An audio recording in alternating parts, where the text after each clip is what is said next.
ပြီးခဲ့တဲ့ရက်ပိုင်းပေါ့နော်ကျွန်တော် page မှာစာလေးတစ်ခုပို့လာတယ်ကျွန်တော်အသက်က19နှစ်ပါတဲ့ grade 10လောက်ကကျောင်းထွက်လိုက်တာပေါ့နော်ကျောင်းထွက်ပြီးတော့မှနောက်3နှစ်လောက်ကြာတဲ့အခါမှာမိသားစုမှာကိုယ့်အမေတယောက်တည်းရုန်းကန်နေရတာကိုအကြည့်ရတော့ဒီ grade 12မှာအစိုးရအလုပ်တစ်ခုခုပေါ့နော်ရအောင်လို့အောင်ဖြည့်ပြီးတော့မှမိသားစုကိုပြန်ပြီးတော့မှ supporting လုပ်ချင်ပါတယ်တဲ့ဒါပေမဲ့ကိုက broken family ဖြစ်နေရပေါ့နော်အသက်9နှစ်လောက်တည်းကဖေကအရက်မူးပြီးတော့မှပေါင်းညံ့နေဆိုတော့အဲ့ဒါနဲ့ပတ်သက်ပြီးတော့မှစိတ်ပီစီမှုတန်တွေကိုခံနေရတယ် grade 12လည်းဖြစ်တယ်အခြေခံလည်းပါမလာဘူးဆိုတော့ဒီသင်္ချာအင်္ဂလိပ် chemistry ဘိုင်းနေဆိုလို့ရှိရင်တော်တော်လေးကိုစိတ်သက်ကြတယ်လုံနိုင်ပါမလားဖြစ်နိုင်တော့ဘူးဆိုတော့ချိန်မမီတော့ဘူးဆိုတော့ဒီစိတ်ပီစီမှုတွေနဲ့ညဘက်တွေတော့အိတ်လို့မပြောဘူးပေါ့နော်အဲ့ဒါတွေကိုဘယ်လိုကြော်လာရမလဲဆိုပြီးတော့မှကျွန်တော်မေးလာတာပေါ့နော်ဆိုတော့ဒီနေ့ဒီဗီဒီယိုကတော့ broken family ရှိတဲ့ကျောင်းသားတစ်ယောက်အနေနဲ့စိတ်ပီစီမှုတွေကိုဘယ်လိုကြော်လွှားရမလဲဆိုတော့ topic လေးနဲ့ပြပြပြီးတော့မှာပေါ့နော်တကယ်တမ်းဒီ topic က personal topic လို့လည်းပြောလို့ရတယ်ကျွန်တော်အမြဲတမ်းလုပ်ချင်နေတဲ့ topic ပေါ့နော်ဆိုတော့ဒီနေ့ဒီဗီဒီယိုမှာဒီလိုစိတ်ပိုင်းဆိုင်ရာတွေခက်ခဲတွေကိုဘယ်လိုကြော်လွှားရမလဲပေါ့နော်ဒါတွေနဲ့ပတ်သက်ပြီးတော့မှကျွန်တော် research paper တွေဖတ်ထားတယ်နောက် therapist လို့ခေါ်တဲ့ဒီစိတ်ပညာကူတုံးပေးတဲ့ပေါ့နော်ဆရာဝန်တွေရဲ့ညွှန်ကြားထားတဲ့ဗီဒီယိုတွေလည်းကျွန်တော်ကြည့်ထားတယ်အဲ့ဒါတွေအကုန်လုံးကိုကျွန်တော်ပြန်ပြီးတော့မှ share ပေးမယ်ပြီးတော့ကိုယ်တိုင်ဖြတ်တန်းခဲ့ရတဲ့အတွေ့အကြုံနဲ့လည်းပြန်ပြီးတော့မှ share ပေးမယ်ပေါ့နော်ဆိုတော့ဒီနေ့ဒီဗီဒီယိုကခက်ခဲတွေအားလုံးစိတ်ခံစားမှုတွေအားလုံးပြပြပေးနိုင်မယ်လို့ကျွန်တော်ယုံကြည်တယ်ဆိုတော့ topic လေးကိုအရင်စလိုက်အောင်ပေါ့နော်ဆိုတော့ okay တခါကြလို့ရှိရင်ပေါ့နော်ကျွန်တော်တို့ဘဝမှာဒီလိုမျိုးအခိုက်အတန့်တွေကရှိတယ် broken family ကကျောင်းသားအတိုင်းမရှိဘူး broken family ရှိတဲ့ကျောင်းသားကလူနည်းစုပေါ့နော်ဒါပေမဲ့အဲ့လိုမျိုးလူနည်းစုဖြစ်နေလို့ကိုမှကန်ဆိုးရလားပေါ့နော်ကိုမှဒီလိုမျိုးကြုံရလားဆိုပြီးတော့မှတိမ်ငယ်မှုတော့မဖြစ်ပါနဲ့ဒါပထမဆုံးတစ်ချက်ပေါ့နော်အဲ့လိုမျိုး broken family ရှိတဲ့ကျောင်းသားတွေအများကြီးကိုလိုတငယ်ချင်းတွေအများကြီးရှိတယ်ဆိုတော့ဒါတွေအကုန်လုံးကခက်ခဲတွေအကုန်လုံးတူတူကြော်လွှားနေကြတဲ့ကလေးတွေသွားတဲ့လူတွေပဲပေါ့နော်ဆိုတော့ဒီဗီဒီယိုကိုလုပ်ပြီးရဲပေါ့နော်စာမေးလာတဲ့ကျောင်းသားကိုလည်း supporting ပေးလို့ရအောင်လို့ကိုကြုံတွေ့နေရတဲ့ခက်ခဲတွေအကုန်လုံးဒီဗီဒီယိုရဲ့ comment မှာရင်ဖွင့်ပြီးသွားဖို့ကျွန်တော် request လုပ်တယ်ပေါ့နော်ဒါကြောင့်မှကိုလိုမျိုးလူတွေရှိပါလားဆိုတော့ခိုက်တန်လေးကိုကျွန်တော်သိမှာပေါ့နော်ဆိုတော့အဲ့ဒါလေးကတစ်ချက်ပေါ့နော်အဲ့တော့ကိုအနေနဲ့ကဒီလိုမျိုးကြုံတွေ့လာရတယ်ပေါ့နော်ဆိုလို့ရှိရင်ပထမဆုံးရေးကြီးတာဘာလဲဆိုတော့ဟုတ်ညှော်လင်းချက်ပဲလူတစ်ယောက်ကဘယ်အချိန်မှာစူဆိုင်းလုပ်တာလဲပေါ့နော်အဲ့စူဆိုင်းလုပ်တဲ့အချိန်ကဘာလဲဆိုလို့ရှိရင်အရန်စိတ်ညစ်လို့လည်းမဟုတ်ဘူးအရန်စိတ်ပြီးစီလာလို့လည်းမဟုတ်ဘူးဘယ်အချိန်မှာဖြစ်လဲဆိုတော့ညှော်လင်းချက်မရှိတော့တဲ့အချိန်မှာစူဆိုင်းလုပ်တယ်အရန်ပျော်နေရတယ်အဆင်ပြေနေတယ်ဆိုတဲ့လူလည်းစူဆိုင်းလုပ်နိုင်တယ်ဘာလို့လဲဆိုတော့လူတယောက်မှာအသက်ရှင်မှုအတွက်မျှော်လင့်ချက်ဆိုတာလိုအပ်တယ်အဲ့တော့ကိုယ်အနေနဲ့ကဘလောက်စိတ်ပြီးစီမှုပဲကြုံရဘလောက်ခက်ခဲပဲကြုံရအသက်ရှင်ဖို့အတွက်အကြောင်းရင်းတစ်ခုကတော့ရှိဖို့လိုအပ်တယ်အဲ့ဒီအကြောင်းရင်းကအောင်မြင်တာပဲဖြစ်ဖြစ်မဖြစ်နိုင်တာပဲဖြစ်ဖြစ်ဖြစ်နိုင်တာပဲဖြစ်ဖြစ်အဲ့ဒါလေးကိုခဏလောက်ထားလိုက်ပေါ့နော်ရှိဖို့တော့လိုအပ်တယ်ဆိုတော့အဲ့ဒါမရှိတဲ့သူတွေစူးစိုက်လုပ်တယ်ဆိုတော့ဒါက personal အတွေ့အကြုံအရာပေါ့နော်ပြောရရင်ကို့မှာလည်းအဲ့လိုမျိုးကိုတင်ပေးခဲ့ဘူးတဲ့ grade 10နဲ့မှာ broken family ကြောင့်မို့လို့ဒီဟာကြီးကိုမကြော်သွားနိုင်လို့မို့လို့ suicide လုပ်သွားတယ်ကိုယ့်ရဲ့တစ်ဖက်အရင်ရှိရမပါဆက်နဲ့ဆန်နေဆိုတာဒါကိုပြောတာပေါ့နော်ကျွန်တော်သူ့ကို save မလုပ်နိုင်လိုက်ဘူးဒါပေမဲ့ဒီဗီဒီယိုလုပ်နေရင်းနဲ့ပေါ့နော်ဒီဗီဒီယိုကို share ပေးနေရင်းနဲ့ကြည့်နေတဲ့သူတွေအကုန်လုံးကိုတော့ကျွန်တော် save လုပ်နိုင်မယ်လို့တော့ကျွန်တော်ယုံကြည်တယ်တကူအနေနဲ့တက်ရှင်တန်ရမယ်လက်ကျန်ကာလမှာဘာဖြစ်ရှင်လဲဆိုတော့ဘလို့နေခြင်းလဲဆိုတော့ဟုတ်ဘောနော်မျောလင်းချက်တွေတခုတော့ရှိဖို့လိုတယ်ဟုတ်ဆိုတာဥမာဆရာဝန်ကြီးဖြစ်ရမယ်လို့ရင်းနေအိုက်ဖြစ်ရမယ်လို့မျိုးပြောတာမဟုတ်အခုဘလို့နေခြင်းလဲဥမာတချို့ကြတော့ငါ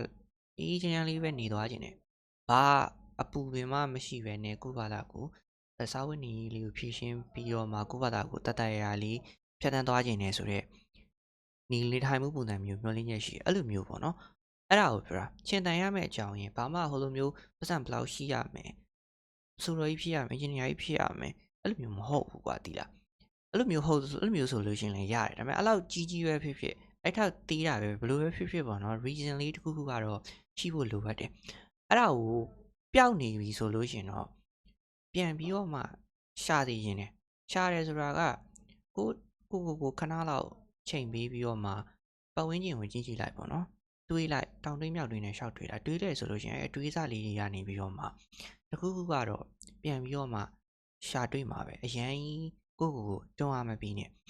ပြန်ပြီးခဏလောက်အများယူပြီးတော့မှမျောလင်းချက်လေးတစ်ခုကိုပြန်ပြီးရှာသေးခြင်းနဲ့အဲ့ဒါကိုအောင်မြင်ဖို့အတွက်အကောင့်တွေဖော်တာမဖော်တာကတက်တစ်ပိုင်းအဲ့ဒီအခက်ခဲကိုကြော်လွားနိုင်တာမလွားနိုင်တက်တစ်ပိုင်းအရေးကြီးဆုံးဒီမျောလင်းချက်ရှိဖို့ပဲရှိရမျောလင်းချက်ပျောက်မသွားဘူးပဲဆိုတော့အဲ့ဒီတစ်ချက်တော့အရေးကြီးပါတယ်နောက်တစ်ခုကတော့ acceptance ပေါ့နော်ကိုလက်ခံဖို့ပေါ့နော်အဲ့တော့စိတ်ခံစားချက်တွေနဲ့ပတ်သက်လာတယ်ဆိုလို့ရှိရင်မဖြစ်သင့်ဘူးမဖြစ်ရဘူးဆိုပြီးတော့မှကိုပြန်ပြီး fight back ပေါ့နော်ပြန်တိုက်ထုတ်တာတွေရှိရကျွန်တော်ပြမယ်နော်ဒီចောင်းသားဆိုလို့ရှိရင်သူကပေါ့နော်သူစိတ်တက်ကြရတယ်ငါကသင်္ချာတွက်နေရငါ chemistry တွက်နေငါအင်္ဂလိပ်စာလုပ်နေတဲ့အချိန်မှာဘာလို့စိတ်တက်လာကြရတာလဲ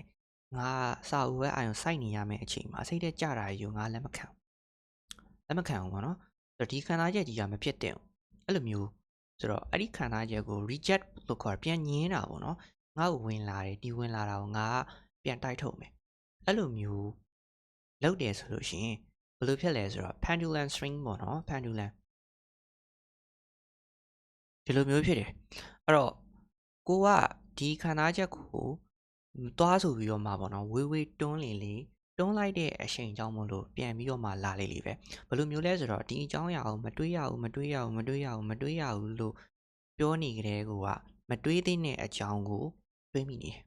ဒီလိုပုံစံမျိုးပေါ့နော်အဲ့တော့စိတ်ထဲမကြသင့်ဘူးပြန်ပြီးတော့မှတွန်းအားပေးနေရတဲ့ကိုကစိတ်ထဲကြတဲ့အကြောင်းကိုတွေးမိနေအဲ့တော့ကိုကဒါကို reject လုပ်လေအဲ့ဒီခံစားချက်ကကိုအချိန်ပြင်းနဲ့ပြန်လာလေပဲအဲ့ဆိုရင်ကိုကလည်းအဲ့ဒါကိုထပ်ပြီး reject လုပ်တယ်ပြန်လာတယ်အဲ့ bounce back နှစ်ခုမှာကိုက conflict ဖြစ်နေပြီးတော့မှ stress ဖြစ်တယ်စိတ်အရမ်းပြီးတယ်အဲ့ကနေပြီးတော့မှခံစားချက်တွေကပိုဆိုးလာတယ်ပိုဆိုးလာနောက်ဆုံးမှာတော့ဘုံဆိုပြီးတော့မှအဲ့လိုမျိုးလူချိုးပဲဖြစ်သွားတာပေါ့နော်အဲ့တော့လုပ်သင့်တာကဘာလဲဆိုတော့ acceptance လို့ခေါ်တယ်ဒီဟာကိုခံစားသိချင်တာငိုခြင်းနဲ့ငိုတဲ့နဲ့ငိုချလိုက်ယောက်ျားလေးပေါ့နော်အခုကြော်ဖြတ်နေရတဲ့ယောက်ျားလေးဆိုယောက်ျားလေးသဘာဝကမျက်ရည်မကြောက်ယောက်ျားလေးဆိုတာခံစားချက်ပြင်းထန်ရတယ်ကိုစိတ်ခံနိုင်ထားရတယ်ရဲရင်ရတယ်ပေါ့နော်မျက်ရည်မကျတဲ့မငိုပါဘူးယောက်ျားလေးဆိုရင်မငိုနဲ့ယောက်ျားပဲမငိုနဲ့မဟုတ်ငိုချလိုက်ဘာလို့ငိုချလိုက်လဲပြောဆိုတော့ခန္ဓာကိုယ်ထဲမှာကအဲ့ဒီဟာကြီးနဲ့ပတ်သက်ပြီးတော့မှခံစားနေရရှိရကွာအဲ့ဒါကိုမျက်ရည်ကျလိုက်တာပဲဖြစ်ဖြစ်ငိုလိုက်တာပဲဖြစ်ဖြစ်အဲ့ဒီ action အဲ့ဒီအပြုအမူကဘာလဲဆိုတော့အဲ့ဒါကိုလက်ခံလိုက်တာ okay ငါ broken family ကနေလာတာငါသူများတွေတဲ့ဆိုင်ငါရဲ့ချိန်နေအောင်မကောင်းလက်ခံလိုက်တယ်ဒီအဖြစ်အပျက်ကိုလက်မခံလို့မရဟုတ်တယ်မလား broken family ဆိုတာလူတိုင်းမရှိဘူးကိုကလူနည်းစုဒါပေမဲ့ကိုလူနည်းစုတွေကတော့အများကြီးပဲဒါပေမဲ့အဲ့ဒါကို broken family မဟုတ်ဘူးမဖြစ်ရဘူးဆိုတဲ့ဟာ reject လုပ်နေလို့ reality အမှန်တရားကြီးကပျောက်သွားမှာမဟုတ်လက်ခံလိုက်ပေါ့နော်လက်ခံလိုက်ပြီးတော့မှကိုကစိတ်ညစ်နေရဲ့စိတ်ပီစီနေရဲ့ငိုရင်လာရဲဆိုလို့ရှိရင်ငိုချလိုက်လူမြင်ကွင်းမှာမငိုရင်ဆိုရင်ကြောင်းမှာသွားငိုအဲ့ဒါဘာလို့တာလဲဆို emotion ကို accept လုပ်လိုက်တာဘာလို့တာလဲဆိုတော့ဒီ pendulum ပြန်ဆွင်းလာတဲ့ဟာပေါ့နော်ခံစားချက်ပြန်လာတဲ့ဟာကိုဖမ်းလိုက်တာကွာသိတာမလွဲတော့ဘူးပြန်မတွန်းတော့ဖမ်းလိုက်တာဖမ်းပြီးတော့မှဘာလို့ရမှာလဲဆိုအตาလေးပြန်ပြီးတော့မှချပေါ့နော်ငိုလိုက်တယ်ဆိုရင်စိတ်ကပေါ်သွားတယ်ပေါ်သွားပြီးတော့မှငါဘာလုပ်နိုင်လဲပေါ့နော်ဒီခြေနေကနေငါဘလို့ဂျုံထွက်နိုင်လဲဂျုံထွက်လို့ရတယ်လေအားကြလို့ရှိရင်ကိုကဂျုံထွက်လို့မရဘူးပေါ့နော်ဥပမာတချို့ကြတော့တို့အနောက်နိုင်ငံတွေမှာကျတော့ broken family ဖြစ်ရစိတ်ဖိစီးလာရဆိုရင်ဖတ်ပြီးသွားပါမိဘနဲ့အတူမနေလမ်းဘေးမှာသွားပြီးတော့မှတယောက်တည်းဖြတ်သန်းတာဟုတ်ဒီမှာအဲ့လိုလုပ်မရဘူးလုပ်ဖို့လည်းအကြံမပေးချင်ဘူးပေါ့နော်ငယ်လေးငယ်တည်းအောင်အဲ့တော့ဘာလုပ်ရမလဲဆိုတော့စိတ်ထွက်ပေါက်တခုခုဒါမှမဟုတ်လို့ရှင်လေကိုရဲ့ goals တွေကိုရဲ့မျှော်လင့်ချက်တွေကိုထောက်ပံ့ပေးမယ့်ဟာတခုခုကိုချသေးရင်တယ်အဲ့တော့ဒီမှာဆိုလို့ရှိရင်အနည်းဆက်ဆုံးလုပ်လို့ရတာဘာရှိလဲဆိုတော့ဒီညီလေးဆိုရင်ဖုန်းကနေစာပို့လာတာဖြစ်တော့ထောက်လေးတွေဖတ်လို့ရတယ် စာအုပ်လေးတွေဖတ်လို့ရတယ်ပေါ့နော်စိတ်ခွန်အားဖြစ်စေမဲ့စာအုပ်တွေဖတ်လို့ရတယ်မလုပ်ချင်ရင်မလုပ်စေချင်ဆုံးကဘာလဲဆိုရင် TikTok မကြည့်နဲ့ TikTok ကကိုမသုံးလို့ပြောတာမဟုတ်ဘူးကိုသုံးပြီးမကောင်းလို့ပြောတာတည်လား TikTok မှာအရန် emotion swing ဖြစ်စေတဲ့ video တွေအရန်တင်နေပေါ့နော်ဆိုတော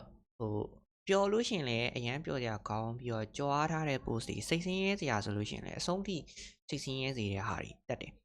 အဲ့လိုတက်တယ်ဆိုတာလည်းအကြောင်းရှိတယ်အဲ့လို video တွေက like များတယ် like များတော့viral ပေါ့နော်နာမည်ကြီးတယ်နာမည်ကြီးတော့များမြင်ရတယ်အဲ့တော့များမြင်ရတဲ့ video တွေအဲ့လို video တွေပဲဆိုတော့ကိုယ့်ရဲ့စိတ်ခန္ဓာချက်ကိုဓာတ်ဆီလောင်ပြီးမိရှို့နေလို့ပ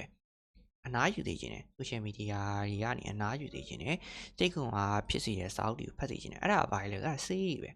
ကိုယ့်ရဲ့စေးတွေပဲပေါ့နော်ဆိုတော့ခန္ဓာချက်ကိုလက်ခံပြီးလို့ရှိရင်ဒီခန္ဓာချက်ကြီးကိုပဲလက်ခံလိုက်ပြီးခန္ဓာပြီးသွားပြီဆိုလို့ရှိရင်ဒါကိုကကြိုလောရတော့မယ်ကို့မှာရွေးချက်ကြမရှိဘူးကွာတည်လား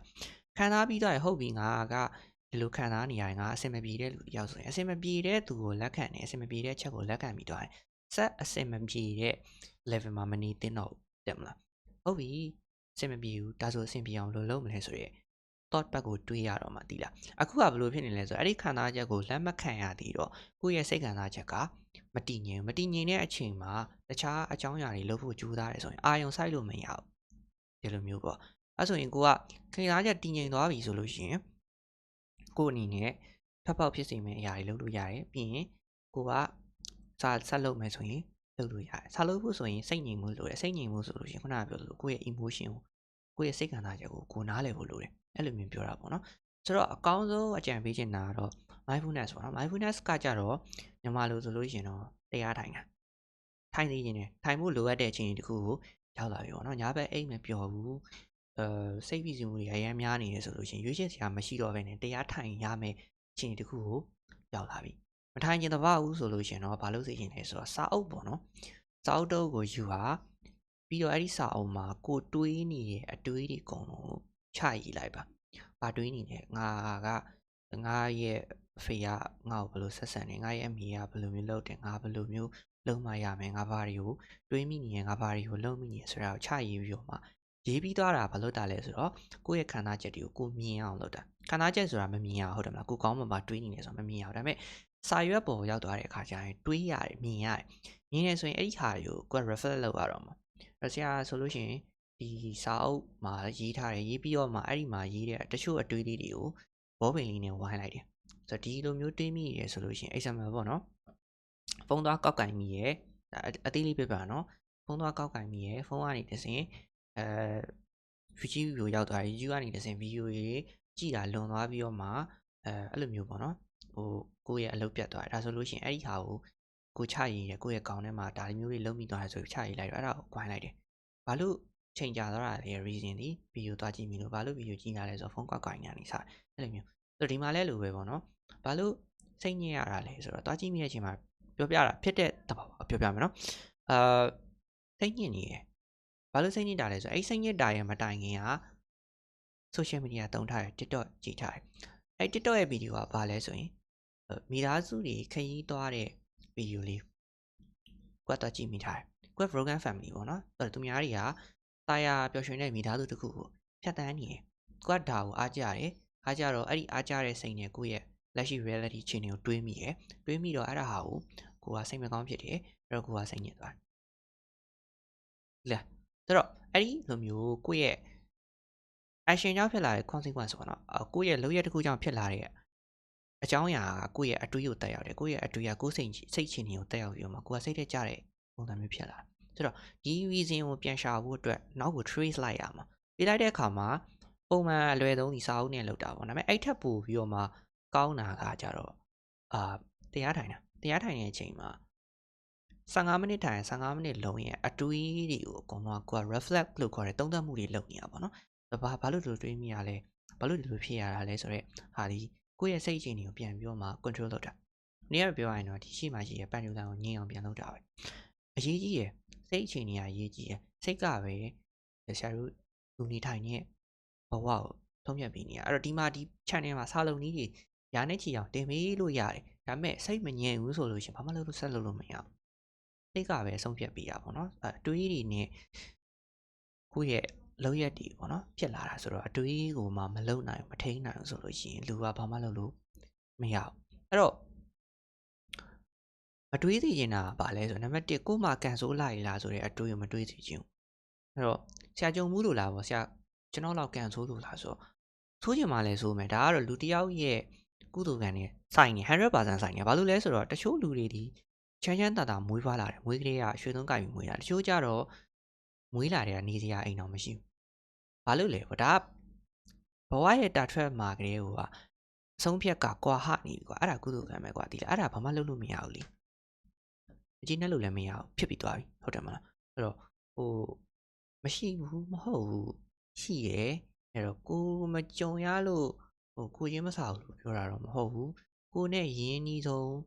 းပြောခဲ့တယ်လို့ပြောပါတော့ကိုနဲ့အရင်နှီးဆုံးမှာကို save မလုပ်နိုင်လိုက်တဲ့အကြောင်းသားရှိတယ်ဒါပေမဲ့ဒီဗီဒီယိုကသူ့ကို save လုပ်နေရတဲ့အတူတူပဲဆိုတော့ကိုအနေနဲ့သိပညာရှင်တွေပြောတဲ့စကားတွေ research လုပ်ရတဲ့စကားတွေကိုတွေ့ကြုံနေနဲ့ပြန်ပြီးတော့ share ပေးနေတာဆိုတော့ဒီ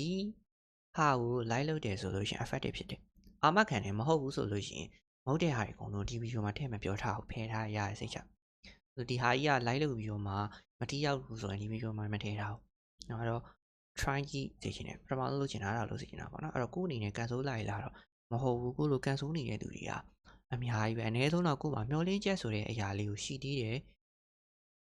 ကိုဆက်ပြီးစူးစမ်းလို့ရသေးတယ်ဟုတ်တယ်မလားကိုကြောင်းပြန်တက်နေရဲဆိုတော့ကိုမှကြောင်းတက်တယ်ပေါ့နော်ကြောင်းတက်တယ်ဆိုတဲ့ကိုကဘယ်လိုပဲပြော living ပေါ့နော်အသက်ရှူနေသေးတယ်အသက်ရှူနေသေးတယ်တချို့လူတွေဆိုရင်အသက်ရှူလို့မရတော့ဘူးပေါ့နော်အဲ့တော့အသက်ရှူလို့ရတဲ့အနေထားခန္ဓာကိုယ်ကလှုပ်ရှားလို့ရတဲ့အနေထားကိုယ့်ရဲ့အတွေးခေါ်တွေကိုကိုပြန်ထိန်းချုပ်လို့ရတဲ့အနေထားကြီးရှိနေသေးတယ်အဲ့လောက်မှမရှိဘူးဆိုလို့ရှင်တော့ဒါကန်ဆိုးတယ်လို့လည်းပြောလို့ရပါတယ်မဆိုးသေးဘူးအဲ့လောက်ဆိုးတော့ဆိုရလောက်မဆိုးသေးဘူးဟုတ်တယ်မလားအဲ့တော့အဲ့ဒါတစ်ချက်ပေါ့နော်နောက်တစ်ခုကကြတော့ဘာမှမလုံနိုင်တော့ဘူးဆိုတာတော့မဟုတ်ဘူးမတွေးစီပေါ့နော်လုံနိုင်တယ်โอเคအဲ့တော့ကိုယ့်အနေနဲ့အခြေခံပါမလားဘူးသူပြောထားတယ်ပေါ့နော်အခြေခံပါမလားဘူးပေါ့နော်အခြေခံပါမလားဘူးခွာတက်လိုက်ရတယ်လို့ဖြစ်တယ်ထင်တယ် grade 30မှာထွက်တယ်ပေါ့နော်တွဲမှာပြန်တက်တယ်ဆိုတော့မသိဘူးဂျားတွေကနှစ်တွေဘယ်လိုဖြစ်သွားလဲဒါပေမဲ့ပညာရေးလမ်းကြောင်းကမဖြောင်ပြတော့အခြေခံတော့တော်တော်လေးအားနည်းပုံရတယ်ပေါ့နော်ဆက်ပြောပြမယ်စာရီပေါ့နော်စာရီနဲ့ပတ်သက်လာလို့ရှိရင်အခြေခံကအရေးတော့ကြီးတယ်ဆိုတော့အခြေခံမရှိဘဲနဲ့တော့ရင်တော့တော်တော်လေးတော့အခက်တွေ့မှာအခက်တွေ့တဲ့ဂျားတွေကမှာနော် family ကပါအဆင်မပြေဘူးဆိုတော့ကိုချင်းစာပါတယ်ပေါ့နော်ကိုချင်းစာတွေတော်တော်လေးအဆင်မပြေဘူးပေါ့နော်ဒါပေမဲ့ကိုအနေနဲ့စူးစမ်းအကောင်းဆုံးတော့စူးစမ်းသိရှင်တယ်အဲ့တော့ဒီမှာအခြေခံမပါဘူးဆိုလို့ရှင်ကိုအနေနဲ့တတ်နိုင်တဲ့လောက်ဖြည်းဖြည်းချင်းပေါ့နော်အဆင့်လေးတွေဥမာတင်ချာတွက်တယ်ဆိုလို့ရှင်လေကွာတစ်ဆင့်ကနေနောက်တစ်ဆင့်ကိုသွားတယ်ဆိုလို့ရှင်ဘာလို့ဒီလိုဖြစ်ရတာလဲဆိုတော့အဆင့်ပေါ့နော်ဒါကြီးကိုဒီလိုသွားတယ်ဆိုပြီးအသေးမှတ်လိုက်မယ်အစားဘာကြောင့်ဒီလိုဖြစ်ရတယ်ဆိုတော့အဆင့်တစ်ဆင့်ရင်းသည့်တိုင်းကိုသွားသိခြင်းနဲ့နောက်တစ်ခုကကြတော့အခြေခံမပါဘူးစာကြည့်ရတာသူများလောက်မရဘူးဆိုလို့ရှင်လေလွတ်ချသိခြင်းနဲ့ဒီလားကျောင်းသားတွေကမတူတချို့ကြတော့ရန်ကောင်းတယ် IQ မြင့်တယ်စာခဏလေးနဲ့ရတယ်သူတို့စာဘယ်လိုကြည့်ရမလဲသိရဲစာလေးလည်းလောက်တတ်တယ်စာတွေကိုအဲ့တော့ဘာဖြစ်လဲဆိုသူတို့ကအကုန်ကြည့်ရတအုပ်လုံးကြည့်ရတပုံးမှမချန်ကြည့်ရအကုန်ကြက်တယ်ကို့အနေနဲ့ကကြတော့နည်းနည်းလေးကိုပဲကြည့်သိခြင်းနဲ့ပြောပြမယ်လောဘအဲ့လိုမဖြေခိုင်းတာမဟုတ်တချို့ကြတော့အဲ့လိုမျိုးပြောလိုက်တယ်ဆိုလို့ချင်းစာတွေအကုန်မကြည့်လို့ပေါ့နော်ဟိုမျိုးဆောင်းပွဲကြမယ်ဆိုမဟုတ်ဘူးကွာစာတွေက fundamental မှအခြေခံမှစောလေးရမယ်အပုတ်ဒီမှာတမလားအပိုင်ရမယ်အပုတ်ဒီအခြေခံရမယ်အပုတ်ဒီမဖြစ်မနေသိရတဲ့အပုတ်ဒီအမှတ်များတဲ့အပုတ်ဒီကိုမှမသိဘူးဆိုလို့ရှိရင်သူတက်မြင့်တဲ့ဟာတွေဘယ်လိုလုပ်မလဲအဲ့တော့အမြင့်တွေကိုမတွေးသေးနဲ့အနှိမ့်လေးပဲအရင်လုပ်10ဘုတ်ကိုမတွေးနဲ့3ဘုတ်ပဲရအောင်လို့3ဘုတ်ကိုမတွေးနဲ့1ဘုတ်ပဲရအောင်လို့1ဘုတ်ကိုမတွေးနဲ့1ဘုတ်မှာပါတယ်1ဘိုက်ပဲရအောင်လို့တီးတီးလေးပဲသွားကိုယ့်အနေနဲ့ကတီးတီးလောက်ပဲနိုင်တဲ့အနေထားဆိုရင်တီးတီးလောက်ပဲသွားဆောင်းမွဲကသူပြောတာ3လလို့ပြောတာပေါ့နော်3လဆိုတော့ဘယ်လိုလဲတော့မသိဘူးဘာလို့လဲဆိုတော့စာတင်နှစ်က6လပိုင်းမှာစာတာဆိုတော့လေဘယ်လိုပဲပြောပေါ့နော်ကိုယ့်အနေနဲ့က100% ကြိုးစားပြီးအကောင်းဆုံးကြိုးစားထားတယ်အကောင်းဆုံးကြိုးစားထားတယ်ဆိုလို့ရှိရင်ကိုယ့်အနေနဲ့နောက်နိုင်ရတဲ့အတော့မရှိပါဘူးစိတ်တော့မပူနဲ့အကောင်းဆုံးကြိုးစားထားတယ်ဆိုလို့ရှိရင်စင်ပြေသွားလိမ့်မယ်မပြေလဲနောက်နိုင်ရစရာ မရှိဘူးဟုတ်တယ်မလားအဲ့တော့ကိုက 100% ပြီးထားတယ်ကိုကအကောင်းဆုံးကြိုးစားထားတယ်ဆိုလို့ရှိရင်အဆင်ပြေဘူးပြေတယ်ဆရာပြောလို့ပဲလွှတ်ချလိုက်ပေါ့နော်အကုန်လုံးမကြည့်နဲ့လွှတ်ချလိုက်ရပြီလွှတ်ချပြီးတော့မှနည်းနည်းလေးပဲကြည့်လို့နည်းနည်းလေးရပြီဆိုတော့မှအောက်တိုးကြည့်ဟုတ်တယ်မလား100ဘူးမှာ100ဘူးလို့မကြည့်နဲ့100ဘူးမှာ40ဘူးလောက်ပဲကြည့်40ဘူးရပြီဆိုမှ50ဘူးကြည့်ရမှာဆိုတော့သူများတွေကအကုန်လုံးကြည့်နေရဆိုတော့သူများတွေက fundamental ပိုင်ပြီးသားပို့ပြီးတော့ solid ဖြစ်ပြီးသားကျင့်ကြပြီးသားတချို့ကျောင်းနေဆိုလို့ရှိရင်နှစ်ကြောပြန်တင်ပြီးသား private ကျောင်းနေလေ private ကျောင်းနေဆိုလို့ရှိရင်ကိုတန်းမှာလည်းက10တန်းစာအဲ့လိုမျိုးပေါ့နော်ထွဲစာကို11နဲ့ကတင်အဲ့လိုမျိုးတွေရှိအဲ့ကြောင့်ကိုအနေနဲ့ကိုနိုင်တဲ့လောက်လေးပဲသွားပြီးတော့မှယူအဲ့လိုမျိုးလုပ်စီရှင်တယ်ဒါကစာနဲ့ပတ်သက်ပြီးတော့မှပြောတာပေါ့နော်အဲ့တော့အခုဒီဗီဒီယိုပြောခဲ့တာအရင်များပြီဆိုတော့အနှစ်ချုပ်ရရင်ဗီဒီယိုပြီးတော့ရင်ဘာလုပ်ရမလဲဆိုလို့ရှိရင်ကိုပြန်ပြီးတော့မှချပေးစီရှင်တယ်အဲ့တော့3ချက်ပဲရှိပါတယ်ဟုတ်ပေါ့နော်3 4ချက်ထားရမယ်ကိုရဲ့ goals ကဘာဖြစ်ရှင်တာလဲဒီမှာပြောတာပေါ့နော်ကိုကရှေ့နေတယောက်များဖြစ်ရင်ပေါ့နော်ဖြစ်အောင်လုပ်မယ်လုပ်လိုက်ပါဖြစ်အောင်လုပ်မယ်လုပ်လိုက်ပါရအောင်လုပ်မယ်တော့ဆိုတော့အဲ့ဒီ hope ကိုမပြောက်စေနဲ့ဒါကိုအသက်ရှင်နေရတဲ့အကြောင်းရင်းပဲကိုအသက်ဘယ်နှစ်ပဲရှိဘယ်လောက်ပဲရှိဒီ goals ကိုပြီးတော့မှတည်မယ်ဆိုပြီးတော့မှခံယူချက်ထားပြီးပြီးတော့မှတည်မယ်ဆိုပြီးခံယူချက်ထားပြီးပေါ့နော်အဲ့ဒီဟာဒီကိုရဲ့အသက်ရှင်နေရတဲ့အကြောင်းရင်းပဲဘယ်လို reason ပဲဖြစ်နေဒါကအဖေရောအမေရောစင်မပြေဘူးကွာရန်သိုးတယ်ဆိုရင်တော့မှကို့အနေနဲ့ဒီမျှော်လင့်ချက်ကိုပျောက်ကွယ်သွားလို့မဖြစ်ဘူးအဲ့ဒါကလူတွေကအသက်ရှင်မှုအတွက်အရေးကြီးဆုံးပဲအဲ့တော့မရှိဘူးဆိုလို့ရှိရင်ရှိအောင်ထားပြီမျှော်လင့်ချက်ရှိပြီဆိုတော့မှကြိုးစားတဲ့အပိုင်းဆက်သွားမယ်ကြိုးစားဖို့ဆိုရင်ကိုခံစားချက်တွေကိုလေးလျူမရှိဘဲနဲ့လက်ခံနေဖို့လိုတယ်တိမှတ်ပြုရလက်ခံနေဆိုလို့ရှိရင်ကိုကဒီကောင်ကိုငြိမ်းချမ်းမှုယူပြီးတော့မှကိုစိတ်ပြန်ကြည်ငြိမ်းအောင်တိဆောက်ပြီးတော့မှကိုအနေနဲ့လုပ်လို့ရတဲ့အသေးဆုံးအရာတွေကိုပဲလုပ်ရမှာအကြီးဆုံးအရာတွေမလုပ်နဲ့ဥပမာ grade 12အောင်လို့စာပုတ်တရားကျက်ရမယ်ဆိုရင်မင်းတထိုင်နေနဲ့ပုတ်တရားကျက်လို့မရဘူး။ဒါကြီးကွာမနေ့ပြန်ဖြေရမယ်ဒီနေ့အဖာပုတ်တရားကျက်မယ်ဆိုလို့ရှိရင်ဘာဖြစ်လို့စာတဲ့နှစ်တွေလုံနေအောင်မဟုတ်တယ်မလား။ဘာလို့စာ6လပိုင်းနေရနေပြင်ပြီး6လ9လ10လ9လ10လကျောင်းတက်နေအောင်မအတိတ်ပဲမှမရှိရ။နေ့ပြန်ဖြေရမယ်စာကိုဒီနေ့ပဲကြက်ပြီးဖြေလို့ရတယ်ဆိုရင်ကျောင်းသားတွေလည်းပြင်မှန်တယ်ဆရာမတွေလည်းပြင်မှန်တယ်ကျောင်းကိုဖွင့်နေမှာမဟုတ်လေ။ချိန်ပေးရလို့မလို့စာတင်တဲ့ကာလထားတာလေဟုတ်တယ်မလားအဲ့တော့တိတိလေးပဲလုပ်ပါအဲ့ကနေစသွားပါတော့ဆိုတော့ဒီဗီဒီယိုကလုံးဝစိတ်แท้ကိုအရှင်းတော့ပျောက်မှာမဟုတ်ဘူးဘာလို့လဲဆိုတော့ကိုပဲရုန်းကန်လို့ရမယ်ကိုပဲကဲလို့ရမယ်ဗီဒီယိုဗီဒီယိုမျိုးပေါ့နော်ဆိုတော့ကိုစိတ်ကိုပြန်ရှာပြီးကိုဘာသာကိုကဲမှကိုကဒီပြဿနာတွေရနေပြီးတော့မှလုံးရနိုင်မှာဆိုတော့ဒီဗီဒီယိုကြည့်သွားတာနဲ့ပြဿနာတွေအားလုံးကတော့ဖြေရှင်းတော့မှာတော့မဟုတ်ဒါပေမဲ့ပြဿနာဘယ်လိုဖြေရှင်းရမလဲတော့သိသွားလိမ့်မယ်ဖြေရှင်းမှုကတော့ဥတာဝန်ဖြစ်သွားပြီဆိုတော့အကောင်းဆုံးကြိုးစားပါနော်ဆိုတော့ကိုလိုမျိုးလုံတွေ့နေရတဲ့တန်ငယ်ချင်းတွေလည်းအများကြီးရှိမှာပါရှိတယ်ဆိုလို့ရှင်လည်း comment မှာရင်ဖွင့်သွားလို့ရတယ်ဆရာ comment ဖတ်ပြီးတော့မှကြံ့လေးပြန်ပြီးတော့မှပြီးမယ်ဆိုတော့ဆရာရဲ့ရည်ရွယ်ချက်ကတော့ပိုကောင်းတဲ့ community ဖြစ်အောင်လို့စောင့်ပေးနေတာပေါ့နော်အားကြောင့်မို့လို့ရှားလေးတက်နိုင်တဲ့လောက်ကူညီပေးမယ်ဆိုတော့အားလုံးပဲစီမီရပါစေ